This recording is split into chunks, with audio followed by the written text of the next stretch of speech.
Hello everybody, मैं संदीप जांगिड़ हमारे अपने यूट्यूब चैनल पर एक बार फिर से आपका हार्दिक स्वागत करता हूं। आज हम नए टॉपिक की तरफ लेके चलते हैं। आज का हमारा जो टॉपिक है वो है सॉल्यूशन। हम बात करेंगे विलियन की। सॉल्यूशन, ठीक है, जिसको हम कहेंगे विलियन, ठीक है।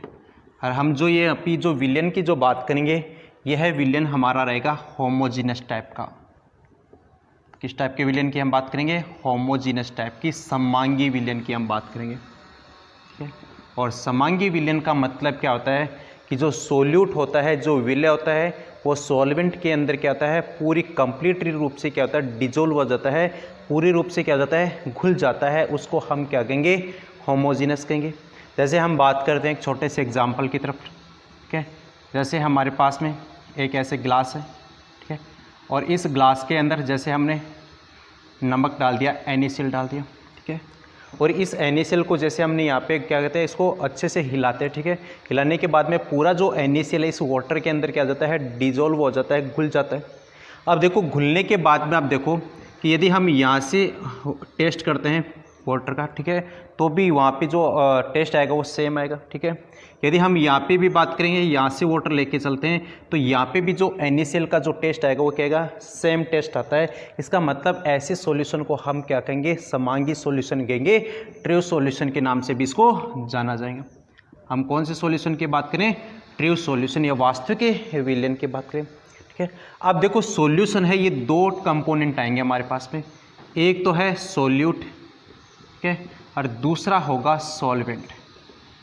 Solute and solvent. सोल्यूट को हम कहेंगे विलय, ठीक है, और सॉल्वेंट को हम कहेंगे विलायक। विलय, विलायक, ठीक है। विलय कौन से होंगे? जिनकी जो क्वांटिटी है, जिनकी मात्रा क्या हो, कम हो, ठीक है। जिनकी क्वांटिटी कम हो, ऐसे को हम क्या कहेंगे? सॉल्यूट। और जिनकी क्वांटिटी ज़्यादा हो, जिनकी मात्रा ज़्यादा हो, ऐसे को हम क्या कहेंगे? सॉल्वेंट कहेंगे। क्या कहेंगे? सॉल्वेंट कहेंगे, ठीक है। या फिर इसको ऐसे भी बोल सकते हैं कि जिसको घोला जाता है, जिसको घोला जाता है वो तो कहलाएगा क्या? सोल्यूट कहलाएगा, विलय कहलाएगा, ठीक है। और जिसके अंदर घोला जाता है उसको हम क्या कहेंगे? उसको हम कहेंगे सॉल्वेंट। क्या कहेंगे? सॉल्वेंट कहेंगे, ठीक है। तो हमारे पास में दो टर्म आती है, सोल्यूट प्लस सॉल्वेंट, और ये दोनों मिला दिया जाए, ठीक है, सोल्यूट प्लस सॉल्वेंट को, तो ये मिलकर क्या बनाएंगे? सॉल्यूशन बनाएंगे। क्या बनाएंगे? सॉल्यूशन बनाएंगे, विलयन बनाते हैं, ठीक है। अब देखो, हमने बात की थी जो जिसकी क्वांटिटी कम है वो सोल्यूट, जिसकी क्वांटिटी ज़्यादा है वो क्या का? सॉल्वेंट है। दोनों मिलकर क्या बना रहे हैं? सॉल्यूशन बना रहे हैं। जैसे मैं आपको एक छोटा सा एग्जांपल दूं, ठीक है। मैं बात करूं जैसे 5% NaCl का जलीय विलयन, 5% NaCl का जलीय विलयन, ठीक है। इसका मतलब ये बता क्या रहा है? ये बता रहा है कि 5 ग्राम NaCl को, 5 ग्राम NaCl को हमने किसमें? 95 ग्राम H2 में घोला है। किस में घोला है? 95 ग्राम H2 के अंदर घोला है। तो यहाँ पे जो घोला किसको है? NaCl को घोला है। तो ये तो किसके रूप में काम करेगा? सोल्यूट के रूप में। और हमने घोला किसके अंदर है? H2 के अंदर घोला, तो ये किसके रूप में काम करेगा? ये काम करेगा सॉल्वेंट के रूप में काम करेगा, ठीक है। अब देखो, हम यहाँ पे जो बात करते हैं वो पहले जो बात करेंगे, जो कंसंट्रेशन की टर्म्स की हम बात कर लेते हैं, सांद्रता की इकाई की हम बात करते हैं। अब देखो, सांद्रता की इकाई को हम दो टाइप से लेके चलेंगे। एक तो ऐसी यूनिट्स होंगी जो किस पे डिपेंड करेंगी? टेम्परेचर पे डिपेंड करती है, ठीक है। और एक ऐसी यूनिट्स होंगी जो टेम्परेचर पे डिपेंड नहीं करती। इसकी हम बात करते हैं कॉन्सेंट्रेशन टर्म्स की। कॉन्सेंट्रेशन टर्म्स, सांद्रता इकाई, सांद्रता इकाई, ठीक है। हम इसको दो टाइप से लेंगे। पहला जो टाइप पढ़ रहे हैं वो टाइप है टेम्परेचर डिपेंडेंट। टेम्परेचर डिपेंडेंट, जो निर्भर किस पे है? तापमान। फर्स्ट हम बात कर रहे हैं निर्भर किस पे हो? ताप पर, ठीक है। दूसरी हम जो बात करेंगे वो है टेम्परेचर इंडिपेंडेंट,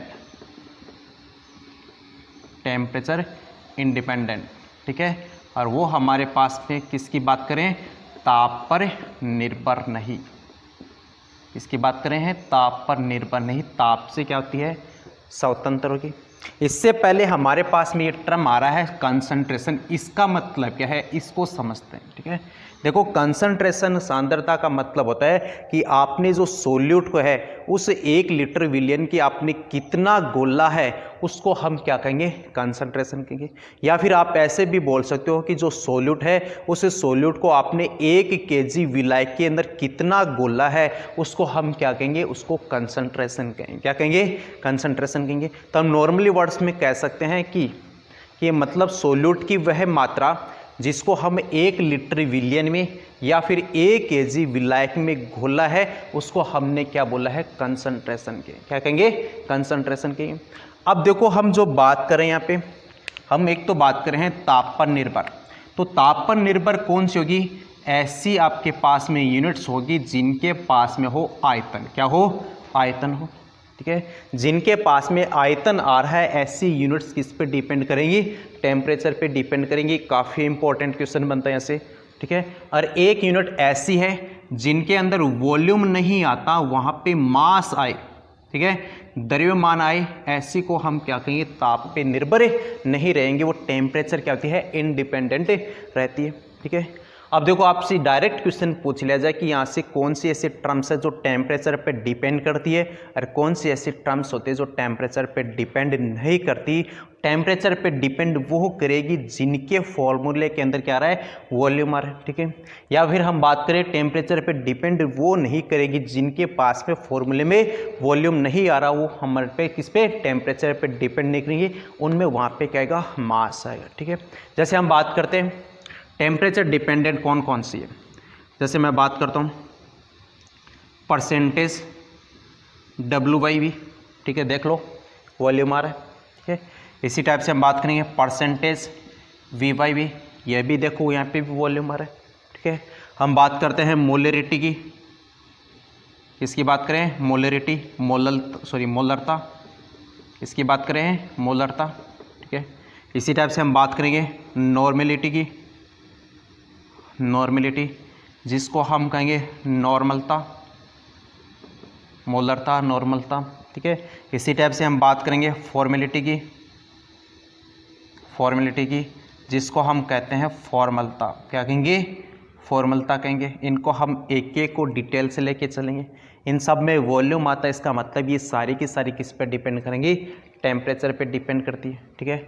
हम बात करें इसकी टेम्परेचर इंडिपेंडेंट की बात करते हैं, ठीक है। जैसे हम बात करेंगे परसेंटेज W/W, देखो कहीं पे वॉल्यूम आ रहा है क्या, नहीं, ठीक है। यदि हम बात करें मोलिलिटी की, इसकी बात करें मोलिलिटी, मोललता की बात करें, ठीक है, तो मोललता में भी क्या आता है, उसका सॉल्वेंट का मास आता है, भार आता है, वेट आता है, इसका मतलब यहाँ पे भी इसके अंदर वॉल्यूम नहीं आता, ठीक है। हम बात करेंगे मोल फ्रैक्शन की, मोल भिन्न की हम बात करेंगे, तो मोल भिन्न के अंदर भी वॉल्यूम नहीं आता, ठीक है। इसी टाइप से हम बात करें ppm, ppm को हम लेके चलेंगे W/W, परसेंटेज की बात करें W/W परसेंटेज में हम बात करें ppm की, तो यहाँ पे भी वॉल्यूम नहीं आता, इसका मतलब ये भी टेम्परेचर पे डिपेंड नहीं करेगी। तो हमने जो दो टर्म्स में बात की थी, एक तो ऐसे आते हैं जिसमें वॉल्यूम आता है, उसको हमने किस पे है, वो टेम्परेचर पे डिपेंड करेगी। एक ऐसी आती है जिसमें वॉल्यूम नहीं होता, वो टेम्परेचर पे डिपेंड नहीं करेगी। अब हम इनको एक एक को लेके चलते हैं। हम जो पहले चर्चा करेंगे वो इसकी बात करेंगे जो टेम्परेचर पे डिपेंड करती है या जिसके अंदर क्या आता है, वॉल्यूम आता है, उसकी हमें बात करते हैं। तो हम पॉइंट नंबर फर्स्ट डालते हैं।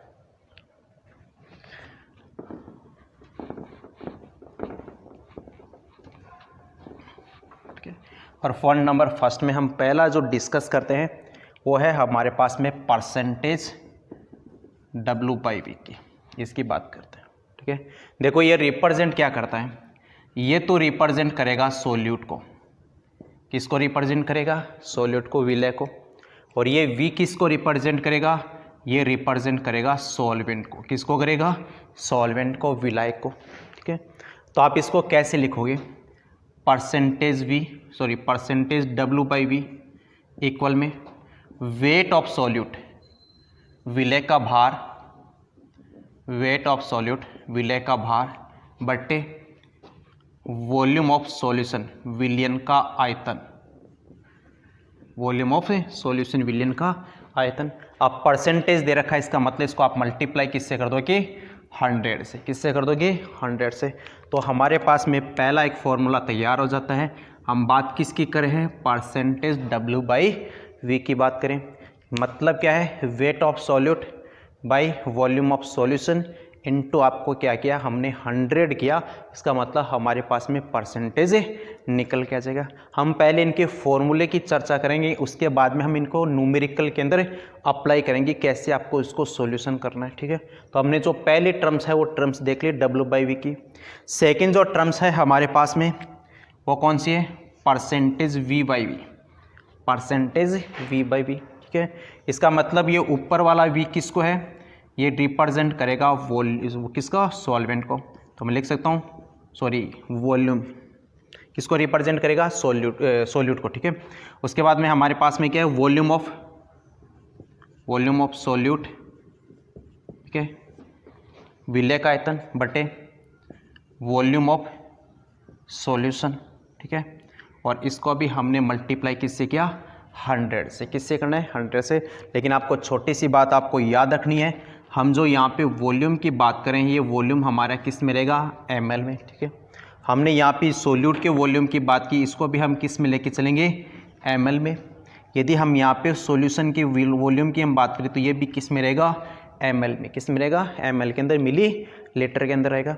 फिर देखो हम जो बात करते हैं, यदि आपको क्वेश्चन के अंदर या तो क्या होगा, इसका सॉल्यूशन का जो वॉल्यूम है या तो आपको दिया होगा। ठीक है, यदि आपको नहीं दिया गया हो तो हम इसको कितना मान के चलेंगे? 100 ml। कितना मानोगे यहाँ पे? 100 ml इसको मानना। ठीक है, तो हमने यहाँ पे क्या बोला? Percentage W by V, weight of solute by volume of solution in किस में? ml के अंदर, और मल्टीप्लाई किससे किया? 100 से। फिर हम बात करें परसेंटेज V बाई वी, तो इक्वल में क्या गया? Volume of solute by volume of solution, इनको भी हमने किस में पुट किया? ml के अंदर, और इसको मल्टीप्लाई किससे किया? 100 से। आपको क्वेश्चन के अंदर या तो वॉल्यूम दिया गया होगा सॉल्यूशन का, और यदि नहीं दिया गया तो आपको कितना मानना? उसको 100 ml मानना। कितना मानेंगे? 100। तो हमने यहाँ पे 2 टर्म्स तो पढ़ चुके। तीसरी टर्म हम बात करेंगे मोलरिटी की, जिसको हम कहते हैं मोलरता, और इम्पोर्टेंट है ये आगे वाली तीनों टर्म्स। ठीक है, तो नेक्स्ट हम जो बात करें हैं वो किसकी बात करें हैं? मोलरिटी की बात करें हैं, मोलरता की बात करें।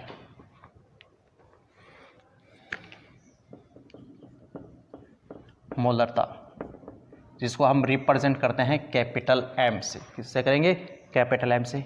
इसका मतलब क्या है? इसका मतलब कि 1 लीटर विलियन में, 1 लीटर विलियन में, 1 लीटर विलियन में उपस्थित, 1 लीटर विलियन में उपस्थित विलय के मोलों की संख्या, विलय के मोलों की संख्या वो क्या कहलाती है? वो कहलाएगी मोलरता। क्या कहलाएगी?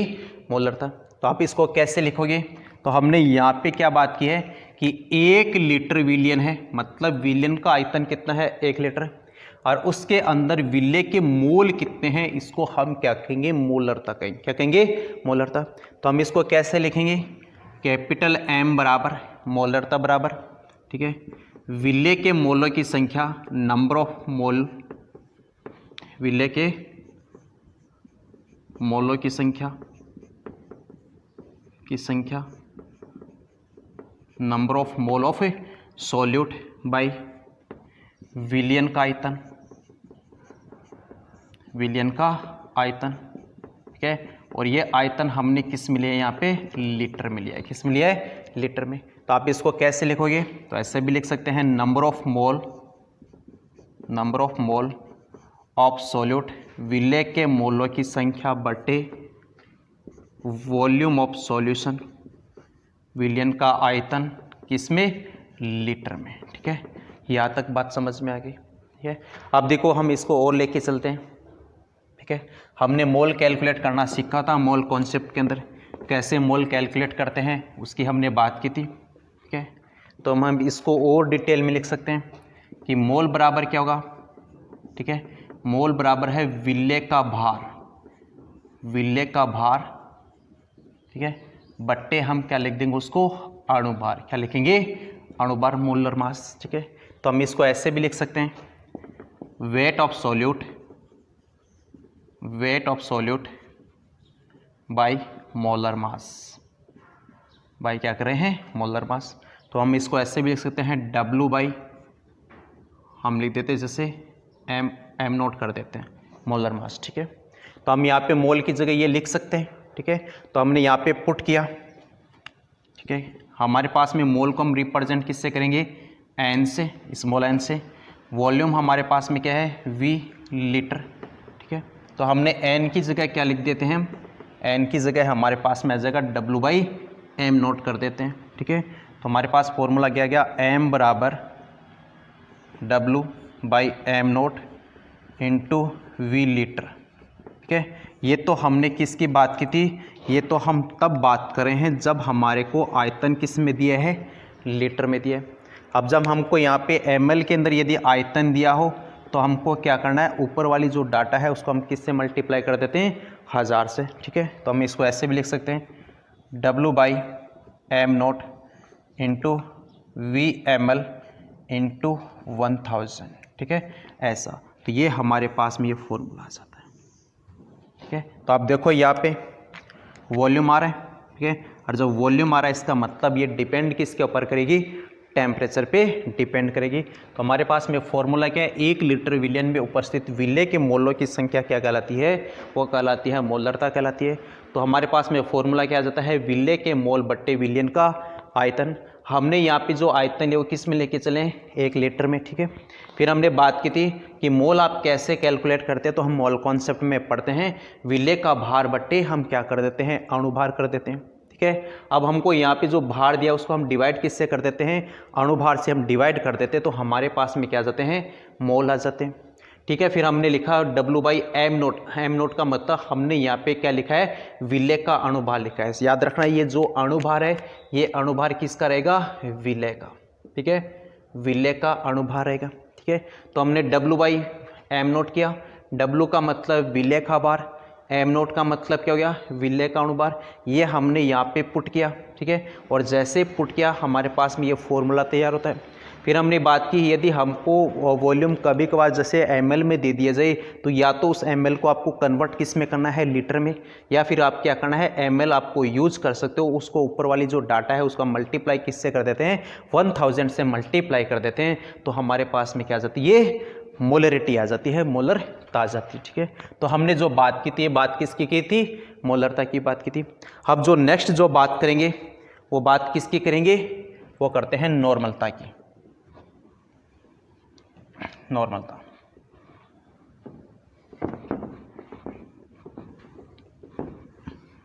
अब नॉर्मलिटी क्या होती है उसकी और चर्चा करते हैं। नॉर्मलिटी जिसको हम बोलते हैं नॉर्मलता, और रिप्रेजेंट करेंगे हम कैपिटल एन से। किसे रिप्रेजेंट किया जाता है, कैपिटल एन से। और इसका मतलब क्या है कि 1 लीटर विलियन में उपस्थित, 1 लीटर विलियन में उपस्थित, 1 लीटर विलियन में उपस्थित विलेय के, उपस्थित विलेय के ग्राम तुल्यांकों की संख्या, ग्राम तुल्यांकों की संख्या, इसको हम क्या कहेंगे, नॉर्मलता कहेंगे, नॉर्मलिटी कहेंगे, ठीक है। तो हम इसको कैसे लिख सकते हैं, तो हम लिख सकते हैं n बराबर, हमारे पास में विलियन का आयतन कितना है, 1 लीटर, और विलेय के जो ग्राम तुल्यांकों की, याद रखना हम यहाँ पे क्या यूज कर रहे हैं, ग्राम तुल्यांकों की संख्या, ठीक है। तो यहाँ पे n बराबर विलेय के ग्राम तुल्यांकों की संख्या, ग्राम तुल्यांकों की संख्या, बट्टे विलियन का आयतन, बट्टे विलियन का आयतन, और जो हम यहाँ पे बात करें हैं ये आयतन भी हमारे पास में किस में है, लीटर में। ठीक है, तो हम इसको लिख देते हैं number of gram equivalent of solute by volume of solution इसमें इन लीटर में। ठीक है, ये हमने बात की थी। अब देखो हमारे पास में ग्राम तुल्यांक आ रहे हैं, इसका मतलब क्या है, कैसे हम निकालेंगे। ठीक है, देखो तुल्यांकों की संख्या हम निकालने के तरीका है इक्विवेलेंट नंबर, तुल्यांकों की संख्या। ठीक है, तो हम कैसे निकालेंगे, तो इसका तरीका है कि तुल्यांकी द्रव्यमान इक्विवेलेंट मास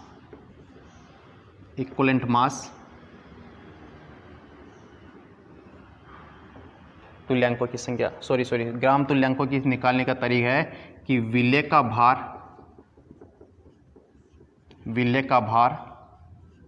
ठीक है बटे तुल्यांकी द्रव्यमान इक्विवेलेंट मास। ठीक है, ऐसे हम क्या निकाल सकते हैं, तुल्यांकों की संख्या निकाल सकते हैं, विलेय का भार बटे तुल्यांकी द्रव्यमान।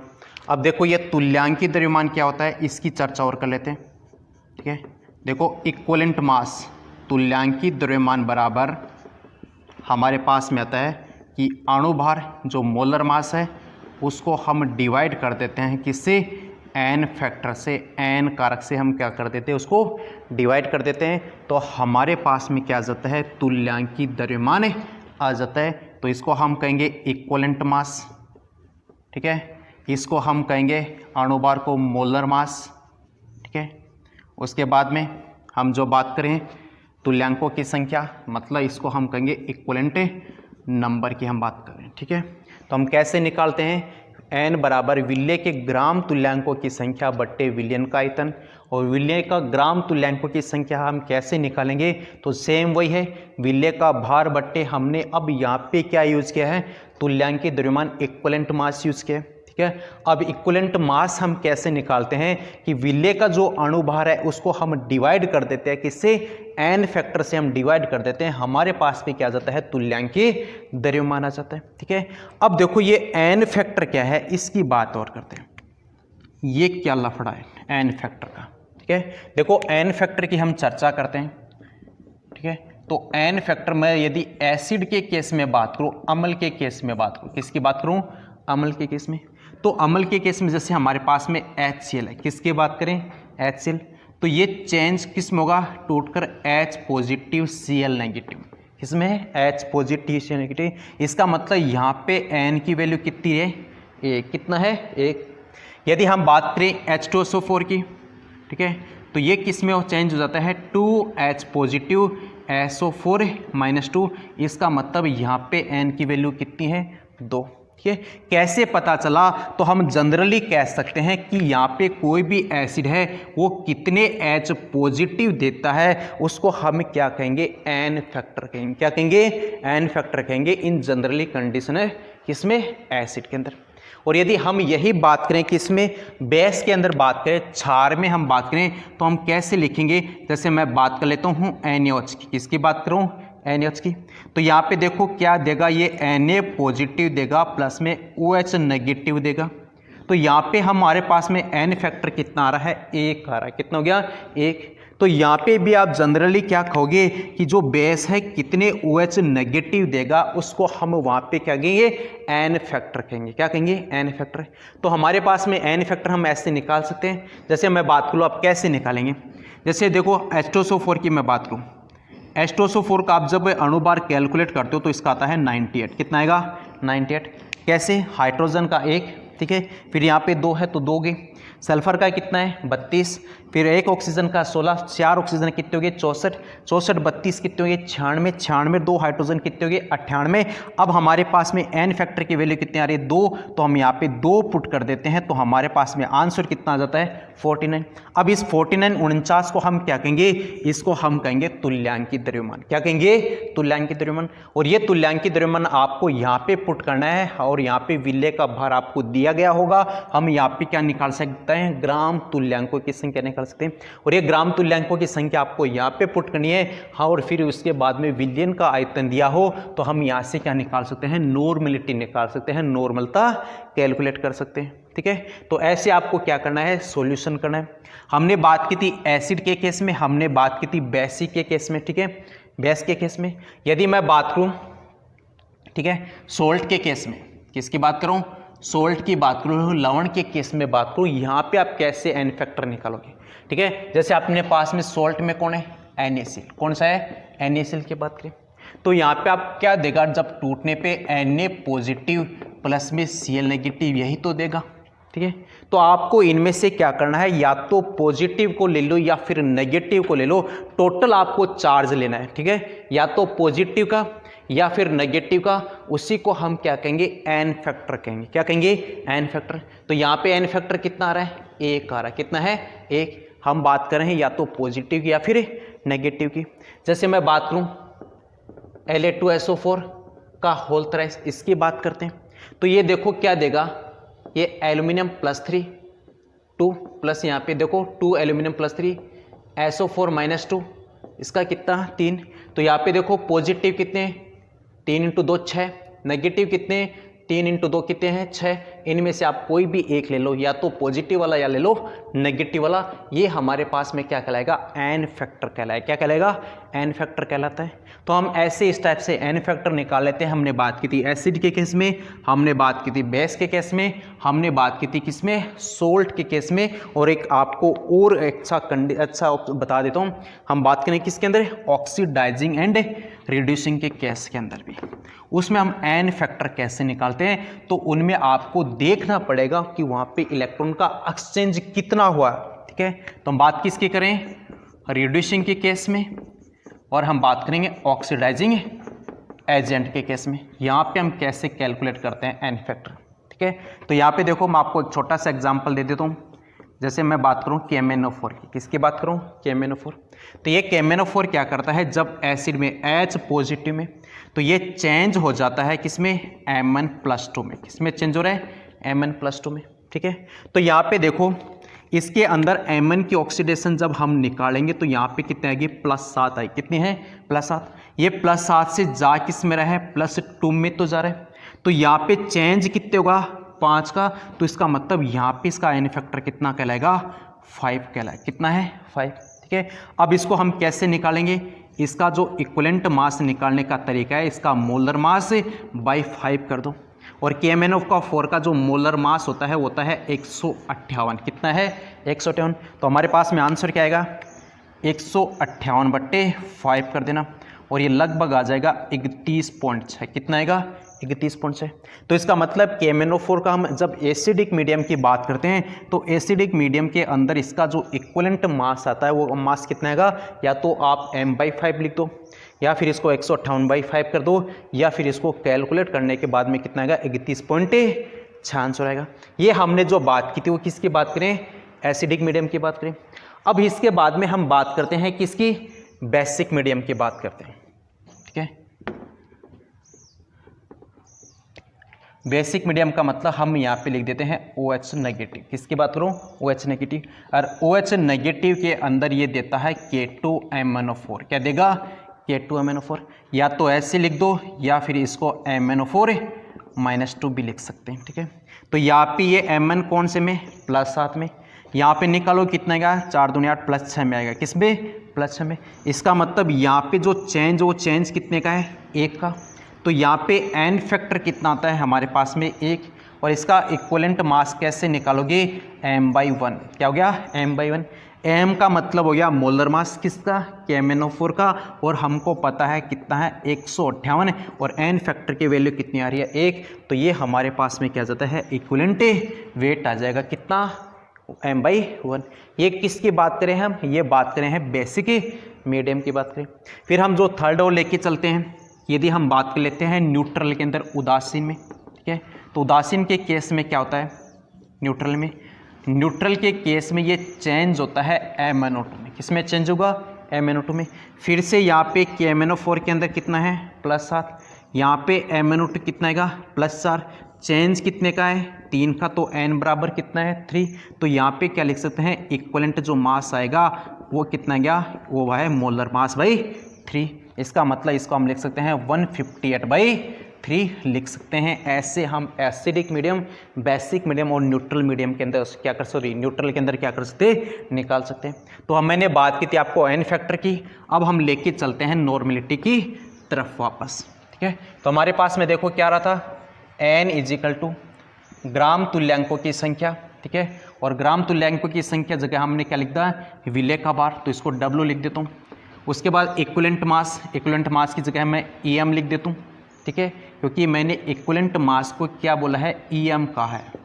ठीक है, फिर उसके बाद में क्या बच गया, वॉल्यूम बच गया, वॉल्यूम ऑफ सॉल्यूशन। ठीक है, ये हमने किस में लिया है, लीटर में। ठीक है, फिर उसको ऐसे वो लिख देते हैं n बराबर में W। ठीक है, ये W क्या आ गया अपने पास में, विले का बार बट्टे इक्विवेलेंट मास की जगह क्या लिख सकता हूँ मैं, मोलर मास, जिसको हम m0 लिख सकते हैं। क्यों, क्योंकि मैंने यहाँ पे जो अणुभार बात करूँ, किसकी बात करूँ, विले का अणुभार, किसकी बात करूँ, विले का अणुभार, तो m0। ठीक है, फिर यहाँ पे नीचे क्या बच गया, v लीटर। ठीक है, ये n फैक्टर चला गया ऊपर। ठीक है, n फैक्टर किधर चला गया, ऊपर। कैसे, विले का अणुभार बट्टे क्या है, n फैक्टर, नीचे n फैक्टर आएगा और ये n फैक्टर चला गया ऊपर। तो हमारे पास में ऐसा एक फॉर्मूला और तैयार हो जाता है। ठीक है, फिर यदि इसको लीटर को हम ml में चेंज करना चाहिए तो कैसे लिखेंगे, n बराबर नॉर्मेलिटी बराबर W बट्टे m0 इंटू V ml, ऊपर हमारे पास में क्या रहेगा, n फैक्टर। ठीक है, और इसको मल्टीप्लाई कर देते हैं 1000 से, तो ये हमारे पास में क्या आ जाती है, नॉर्मेलिटी आ जाती है। अब इसका मतलब हमारे पास में यहाँ पे क्या क्या है वो मैं बता देता हूँ। देखो, n का तो मतलब है नॉर्मलता, W का मतलब है विले का भार, m0 का मतलब है विले का अणुभार। ठीक है, VML का मतलब है विलियन का आयतन, किसमें, ml में। n फैक्टर का मतलब है n कारक, जो हमने अभी बताया था थोड़ी देर पहले। ठीक है, तो ये हमारे पास में क्या कहलाती है, नॉर्मेलिटी कहलाएगी, नॉर्मलता कहलाती है। अब देखो इन दो की मैं कंपैरिजन कर देता हूँ। हमने बात की थी किसकी, नॉर्मेलिटी की भी बात की है, और हम बात किसकी कर रहे थे, मोलरता की भी हमने बात की। ठीक है, तो मोलरता बराबर मैंने आपको लिखा था। ठीक है, m बराबर W/m0 इंटू VML, ऊपर हमने लिखा था 1000, यही तो लिखा था हमने मोलरता के केस में। ठीक है, अब यहाँ पे कंपैरिजन कर लो, यहाँ पे नॉर्मेलिटी का लिख देता हूँ, n बराबर W into n factor, n कारक बट्टे यहाँ पे क्या है, m0 इंटू VML, ऊपर हम लिख देते हैं 1000। ठीक है, अब देखो यहाँ पे तो इनकी जगह लिख सकता हूँ मैं, m की जगह देखो W m0 VML। ठीक है, इसके साथ में 1000, इसकी जगह इन सब की जगह क्या लिख सकता हूँ मैं, मोलरता पुट कर सकता हूँ, नहीं कर सकता हूँ। आप कंपैरिजन कर लो दोनों के साथ। देखो W m0 फिर VML इंटू 1000, तो इसकी जगह मैं क्या पुट कर सकता हूँ, मोलरता पुट कर सकता हूँ। तो हमारे पास में रिलेशन क्या आ जाता है कि नॉर्मलता बराबर नॉर्मेलिटी बराबर, ठीक है, क्या लिख दूँ मैं, मोलरता, और मोलरता इंटू हम लिख देते हैं n फैक्टर। क्या लिखा है, n फैक्टर लिखा है, n कारक लिखा है। तो इस टाइप से आप मोलरता को n फैक्टर से मल्टीप्लाई कर देते हो तो हमारे पास में क्या निकल के आ जाता है, नॉर्मलता निकल के आ जाए, क्या गई, नॉर्मलता। ठीक है, अब यदि हम और भी कंपैरिजन करना चाहिए तो हम और तरीके से भी कंपैरिजन कर सकते हैं। हमने जो यहाँ पे रिलेशन की बात की, वो रिलेशन किस किस के बीच में बात की, हमने बात की है नॉर्मलता एंड मोलरता के केस में। फिर देखो आप एक रिलेशन ऐसे भी बना सकते हो कि हमने जब नॉर्मेलिटी की बात की थी तो n बराबर क्या था, इक्विवेलेंट अपॉन V लीटर, यही तो था। ठीक है, उसके बाद में हम m बराबर क्या लिखे थे, n/V लीटर, ये लिखा था हमने। ठीक है, तो आप इन दोनों के बीच में कंपैरिजन भी कर लो। ठीक है, हम कंपैरिजन जैसे ही यहाँ पे करेंगे, ठीक है, नॉर्मेलिटी के केस में और नॉर्मेलिटी के साथ साथ किसके बीच में बात करें, मोलरिटी के बीच में भी करें। अब n को आप क्या लिख सकते हो, W/m0 लिख सकते हो। ठीक है, उसके साथ साथ हमारे पास में क्या है, V लीटर। V लीटर का मतलब हमारे पास में आयतन किसका है, हमारे पास में सॉल्यूशन का। फिर यहाँ पे देखो इक्विवेलेंट की हम बात की थी, किसकी बात करे थे, इक्विवेलेंट की। तो आप डायरेक्ट यहाँ पे देखो कंपैरिजन कर सकते हो इक्विवेलेंट, ठीक है। और इक्विवेलेंट को हमने लिखा था क्या, वेट, और वेट बाई हमने क्या लिखा था यहाँ पे, वेट, और वेट बाई हमने लिखा था equivalent mass into V litre, ठीक है। इस टाइप से भी आप दोनों के बीच में कंपैरिजन कर सकते हो, किस किस के बीच में, नॉर्मलता और मोलरता के बीच में। तो हमने जो बात की थी नॉर्मलता की भी बात की थी, हमने जो बात की किसकी, मोलरता की भी बीच में बात की थी, और हमने एक रिलेशन यहाँ पे लेके चले कि मोलरता को हमें n फैक्टर से मल्टीप्लाई कर देते हैं तो हमारे पास में क्या आ जाती है, नॉर्मलता आ जाती है। अब इसको ऐसे भी लिख सकते हैं कि नॉर्मलता को हम डिवाइड कर दें, किससे, मोलरता से हम डिवाइड कर देते हैं तो हमारे पास में यहाँ पे क्या निकल जाता है, n फैक्टर निकल के आ जाता है। तो हमने जो बात की थी नॉर्मलता की बात की थी, हमने मोलरता की भी बात की थी, हमने परसेंटेज W/V की बात की, हमने परसेंटेज V/V की बात की। अब हम जो नेक्स्ट जो लेके चलते हैं वो है हमारे पास में फॉर्मेलिटी, हम बात करें किसकी, फॉर्मलता की बात करते हैं, ठीक है। तो हमारे पास जो नेक्स्ट है वो नेक्स्ट कौन सा है, फॉर्मेलिटी।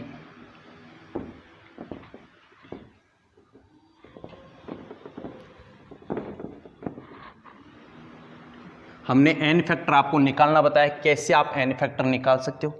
नेक्स्ट जो हम बात करेंगे वो किसकी बात करेंगे, फॉर्मेलिटी की बात करते हैं, ठीक है, जिसको हम कहेंगे फॉर्मलता। और इसको जो रिप्रेजेंट किया जाता है वो हम करेंगे एफ से, किससे करेंगे, एफ से।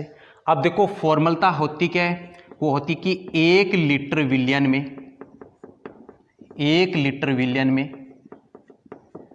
में उपस्थित, 1 लीटर विलियन में उपस्थित विलेय के ग्राम सूत्रभारों की संख्या, विलेय के ग्राम सूत्रभारों की संख्या, ठीक है। ग्राम सूत्रभारों का मतलब हम बात करेंगे ग्राम में, फॉर्मूले की बात करेंगे, ठीक है। तो हम इसको कैसे निकालेंगे उसकी चर्चा करते हैं। एफ बराबर लिख दूं, हमने यहाँ पे जो विलियन का आयतन रखा वो कितना रखा है, 1 लीटर, और हमने अब यहाँ पे विलेय को किस में लेके चले हैं, ग्राम सूत्रभार में। किस में क्या है, ग्राम सूत्रभार में। तो हम यहाँ पे लिख सकते हैं एफ बराबर विलेय के ग्राम सूत्रभार, विलेय के ग्राम सूत्रभार बट्टे विलियन का आयतन, ठीक है। और ये विलियन का आयतन भी हमारे पास में किस में हमने यूज किया है, लीटर में यूज किया है। किस में यूज किया है, लीटर के अंदर, ठीक है। अब देखो हमारे पास में ग्राम सूत्रभार हम कैसे निकालेंगे, ठीक है, इसकी बात करते हैं। देखो ग्राम सूत्रभार का मतलब है, ग्राम सूत्रभार का मतलब है, हम बात करें हैं फॉर्मूली मास की, ठीक है। तो हम ये आपको कैसे निकालेंगे, तो वो तरीका है कि विलेय का भार बट्टे फॉर्मूला मास। फॉर्मूला मास का मतलब है सूत्र द्रव्यमान, ठीक है। ऐसे आप क्या निकाल सकते हो, सूत्र भार निकाल सकते हो।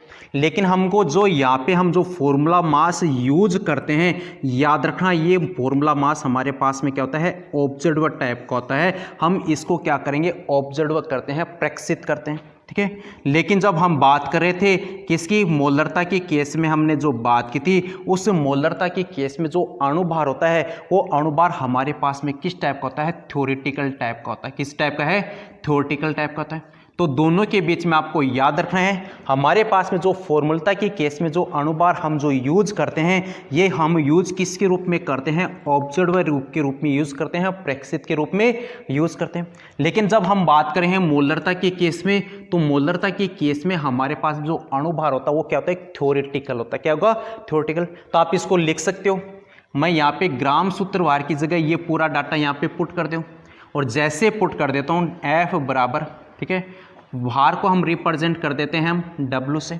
और यहाँ पे फॉर्मूला मास को मैं रिप्रेजेंट कर रहा हूँ FM से। किससे रिप्रेजेंट कर रहा हूँ, FM से, जिसको मैं लिख सकता हूँ M नोट भी लिख सकता हूँ, क्योंकि M नोट का मतलब हमने यहाँ पे किसकी बात की थी, ऑब्जर्वर की बात की थी, प्रेक्षित की बात की थी। तो ये डाटा हम यहाँ पे पुट कर देते हैं, और जैसे पुट करते हैं F बराबर हमारे पास में क्या है, विलेय का भार कितना है W, ठीक है, यहाँ पे ये इसकी जगह हमने इसको पुट किया, तो विलेय का भार बटे FM मतलब फॉर्मूला मास इनटू विलयन का आयतन क्या आता है V, ठीक है, ये विलयन का आयतन V और किस में हमारे पास में लीटर में, किस में है लीटर में।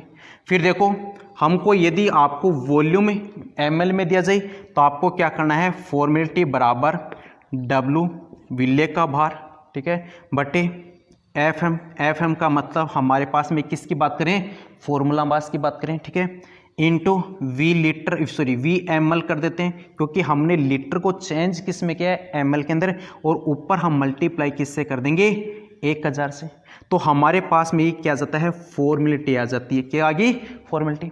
लेकिन हम दोनों के बीच में हम कंपैरिजन करना चाहिए, किस किस के बीच में हम बात करें किसकी, फॉर्मलता, और फॉर्मलता के साथ साथ मैं यदि कंपैरिजन करूं किसकी, मोलरता की। देखो मैंने यहाँ पे FM बात की, ये FM क्या होता है, यहाँ पे M नोट है, M नोट का मतलब ये प्रेक्षित, ये ऑब्जर्व है, ठीक है, तो यहाँ पे FM की जगह हम लिख सकते हैं M नोट, और जैसे मैं यहाँ पे लिखूं तो F बराबर W अपॉन में M note into V ml, और उसको हम ऊपर से मल्टीप्लाई कैसे करें 1000 से। अब देखो एक फॉर्मूला तो ये फॉर्मलता का, और एक फॉर्मूला मैंने आपको मोलरता का बताया था, इन दोनों के बीच में हम कंपेरिजन करते हैं, ठीक है, कंपेरिजन कैसे है उसकी बात करते हैं, ठीक है।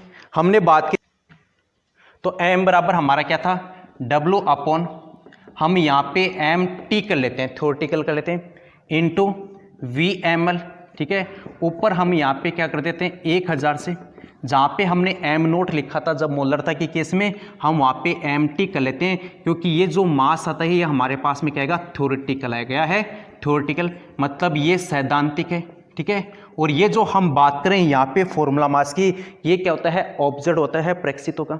तो हम दोनों के बीच में कंपैरिजन कर लेते हैं, F बराबर W upon M note into V ml, ऊपर हमारे पास में क्या था 1000, तो अब इसको लिख दूं F बटा M मतलब फॉर्मलता बटे मोलरता बराबर, अब देखो W से W कैंसिल, फिर 1000 से 1000 कैंसिल, V ml से V ml कैंसिल, अब बचता क्या है हमारे पास में M नोट तो चला गया ऊपर और M थ्योरेटिकल आ गया नीचे, तो ये हमारे पास में क्या आ गया रिलेशन आ गया, फॉर्मलता बट्टे मोलरता बराबर क्या है M ऑब्जर्व है, ऑब्जर्व का मतलब ये है प्रेक्षित अणुभार, ठीक है, और MT का मतलब क्या होगा, ये होगा सैद्धांतिक अणुभार, ठीक है, और इन दोनों का जो अनुपात है, इन अनुपात को हम क्या कहेंगे I कहेंगे, और इस I को कहते हैं हम वॉन्ट ऑफ गुणांक, क्या कहेंगे वॉन्ट ऑफ गुणांक कहेंगे, ठीक है, तो I बराबर हम क्या लिख सकते हैं M ऑब्जर्व बट्टे M थ्योरेटिकल, इसको लिख सकते हैं। तो आपको ये याद रखना है कि जो हम बात करते हैं किसकी फॉर्मेलिटी की बात करते हैं उसमें हमारे पास में क्या आता है ऑब्जर्व आता है प्रेक्षिता का, और जब मोलरता के केस में हम बात करें तो वहां पे आपको अणुभार क्या लेके चलना है सैद्धांतिक लेके चलना है। इस पे हम जो क्वेश्चन करेंगे वो नेक्स्ट क्लास के अंदर करेंगे।